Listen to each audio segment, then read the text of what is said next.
Ready boys ஆண்ட்ரங்க action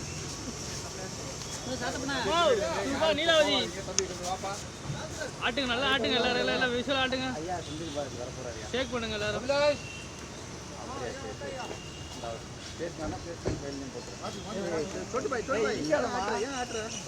என்னாச்சு ஏன் வை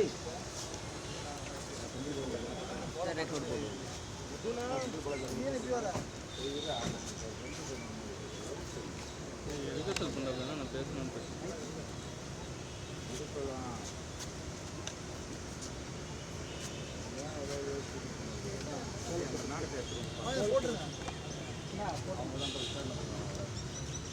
hello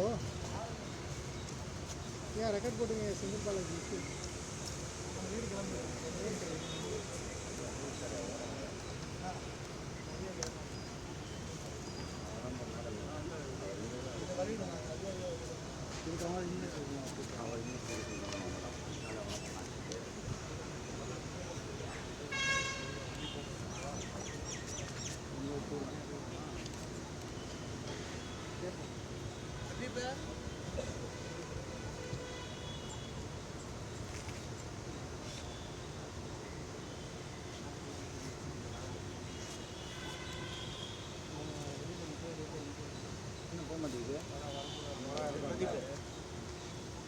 மா நந்தினி ரெடிப்பா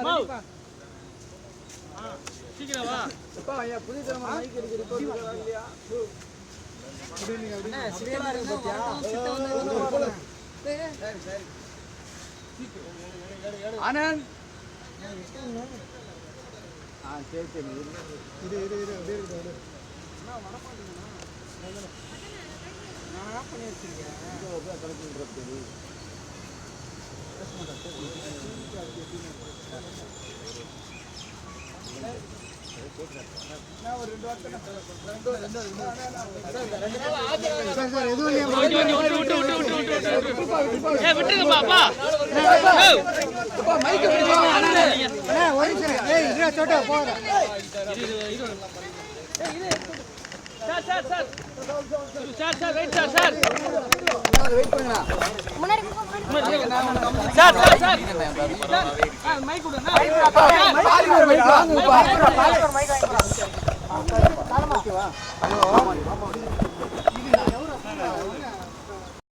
இரண்டு நாட்கள் காவல் நிலையத்தில் ஆஜராகி கையெழுத்திடுவதில் நான் அதாவது 29, 30, 3ஆம் தேதி வரைக்கும் 4ஆம் தேதி வரைக்கும் மொத்தம் 5 நாளைக்கு எனக்கு கையெழுத்திடுவது விலக்கு அளிக்க வேண்டும் என்று என்னுடைய விசாரணை அதிகாரிக்கு நான் கடிதம் அனுப்பியுள்ளேன். நீதிமன்றத்திலும் அது குறித்து நான் ஒரு மனுவை தாக்கல் பண்ணியிருக்கேன். அதை நேற்றே அவங்க கூட்ட நான் சொன்னேன். நான் முழுமையாக அது சொன்னேன். நான் 5 நாள் நான் அவகாசம் கேட்டிருக்கேன். அதுக்கு காரணம் என்னுடைய வழக்கு உச்சநீதிமன்றத்தில் வருவதால் அது குறித்து மூத்த வழக்கறிஞரிடத்தில் நான் பேச வேண்டியிருக்கிறது, சில ஆலோசனைகளை செய்ய வேண்டியிருக்கிறது, எந்த வழக்கை தாக்கல் செய்வது குறித்து பேச வேண்டியிருப்பதால் 5 நாட்கள் அவகாசம் வேண்டும் என்ற ஒரு கோரிக்கை மனுவை வழங்கியிருந்தேன்.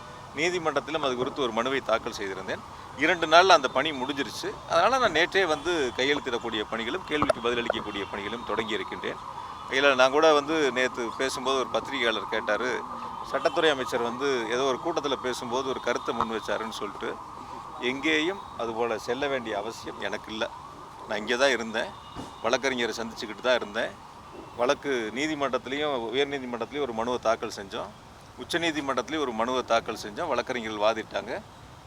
ஒரு உரிய தீர்ப்பை நாங்கள் நீதிமன்றத்தின் மூலம் பெறக்கூடிய ஒரு சூழல் ஏற்பட்டது. ஆகையால் பொதுவெளியில் பொதுக்கூட்டங்களில், அதாவது இன்றைக்கி நிறைய நாட்டில் பிரச்சனை இருக்குது, மேகதாது பிரச்சனை இருக்குது, விவசாயிகள் கடன்களை முழுமையாக தள்ளுபடி பண்ணுங்க, தேர்தல் வாக்குறுதிகளை கொடுத்த மாதிரி, அதாவது எப்படி ஒரு சொடக்கு போட்டு ஆட்சி அமைந்த அடுத்த நொடியே அடுத்த நிமிடமே அப்படியெல்லாம் டயலாக் பேசிட்டு இன்றைக்கி விவசாயிகளை நடு ரோட்டில் விட்டு போராடக்கூடிய ஒரு சூழலை இந்த தாவேக அரசாங்கம் உருவாக்கியிருக்கு.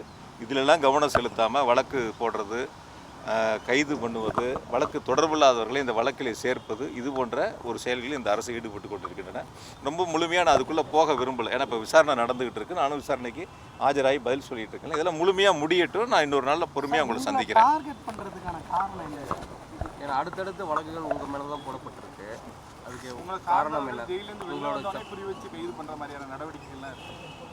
இல்லை எனக்குன்னு இல்லை, பொதுவாக நீங்கள் பார்த்துருப்பீங்க, இப்போ எல்லாத்துக்கும் தான் வருது. இப்போ எங்களுடைய மூத்த அமைச்சர்கள் மீதும் வழக்குகள் போடப்பட்டிருக்கின்றன. யார் யாரெல்லாம் வந்து என்னென்னலாம் அவங்க என்னப்பா செஞ்சிட்ருக்காங்கிறதும் தெரியும். இப்போ தானே ஆயிருக்கு, பாவம் டைம் இருக்குது, பார்ப்போம் இன்னும் என்னென்னலாம் செய்ய போகிறாங்க, எப்படிலாம் மக்கள் பிரச்சனைகள் எப்படி கவனம் செலுத்த போகிறாங்க, இது போன்ற நிகழ்வுகள் எப்படி அரசாங்கம் கவனம் செலுத்துங்கிறது பொறுமையாக இருந்து பார்ப்போம். பொதுவாக ஒரு விஷயங்கள் நான் நேற்றே உங்கள்கிட்ட சொன்னேன் சார், ஒரு வழக்கில் 2 வழக்கில் எத்தனை வழக்குகள் எதிர்கொண்டாலும் சந்திப்பதற்கு தயாராக இருக்கும். நான் ஏற்கனவே ஒரு 1.25 வருஷம் வந்து சிறைவாசம்லாம் பார்த்தவன். அதெல்லாம் அஞ்சு வந்து பயந்தெல்லாம் வந்து ஓடக்கூடிய ஆள் நான் கிடையாது. அதெல்லாம் சந்திச்சுட்டு வந்த ஆள் தான். அதனால் வந்து ஏற்கனவே என்னுடைய 50 ஆண்டு கால பொது வாழ்வில், என்னோடய வயசு 50, 30 வருஷம் நான் பொது வாழ்வில் இருந்திருக்கேன்.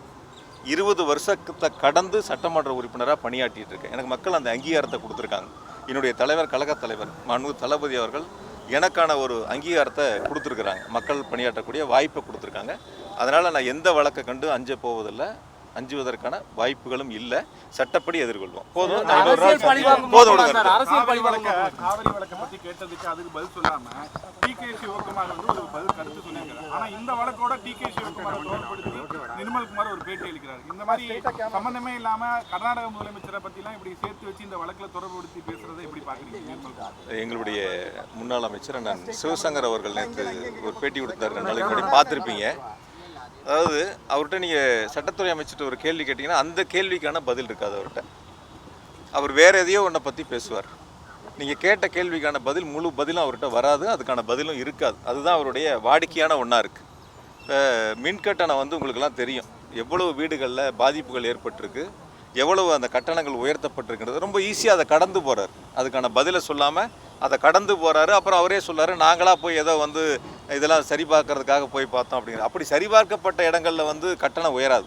புகார் வந்தால் தானே அந்த இடங்களை போய் நீங்கள் சரிபார்க்கக்கூடிய ஒரு சூழல் ஏற்படும்.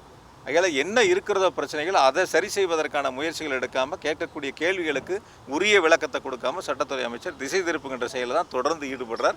அந்த முயற்சி தான் அவர் முன்னெடுக்கிறார். அவங்க ஆட்சியில் நடக்கிறத வெளியில் தெரியாமல் இருக்கிறதுக்காக இது மாதிரி தொடர்ந்து எதிர்க்கட்சியின் மேலே சார், இந்த தாவேக அரசு அமைந்து இந்த குறுகிய நாட்கள்லேயே பல்வேறு பிரச்சனைகளை மக்கள் எதிர்கொண்டு வர்றாங்க. இப்போ மின்கட்டண உயர்வு குறித்து பொதுமக்களுடைய பாதிப்பு அவரே சொல்கிறாரு, 9 லட்சம் பேர் 10 லட்சம் பேர் பாதிப்புகள் ஏற்பட்டிருக்குன்ட்டு. அப்போ 9 லட்சம் குடும்பங்கள் அதில் வந்து ஒரு பாதிப்புகள் ஏற்பட்டிருக்குங்கிறது அவரே ஒத்துக்கிறார். அது மாதிரி வந்து விவசாய கடன்கள் முழுமையாக தள்ளுபடின்னு சொல்லிட்டு ஒரு குறிப்பிட்ட சாராருக்கு மட்டும் தொகையை நிர்ணயம் பண்ணி தள்ளுபடி செஞ்சது, அதை விவசாயிகள் போராடுவது, காவிரியினுடைய டெல்டா பகுதி முழுமையாக வறண்டு கிடக்குது, அதுக்கு உரிய நேரத்தில் தண்ணியை கேட்டு பெற முடியல, நீதிமன்றத்தை நாடுவதா. முதல் நாள் சொல்கிறாரு 4 வழிகள் இருக்குங்கிறாரு. நேற்று சொல்கிறாரு உச்சநீதிமன்றத்தை நாடுவது தான் ஒரு வழிங்கிறாரு. தினம் ஒரு கருத்தை சட்டத்துறை அமைச்சர் முன்வைக்கிறாரு. பல பிரச்சனைகளை தமிழ்நாடு இன்று எதிர்கொண்டு இருக்கின்றன. அதற்கு தீர்வு காண்பதற்கு மக்களிடத்தில் திசை திருப்பக்கூடிய ஒரு வழியாகத்தான் எங்கள் மீது வழக்குகளை போடுகின்ற இந்த செயலை தவேக அரசு செய்து கொண்டிருக்கிறது. நன்றி.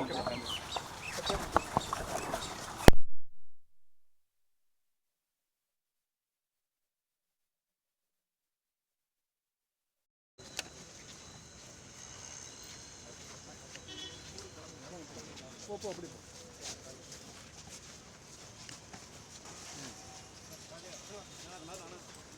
கேமரா வருது.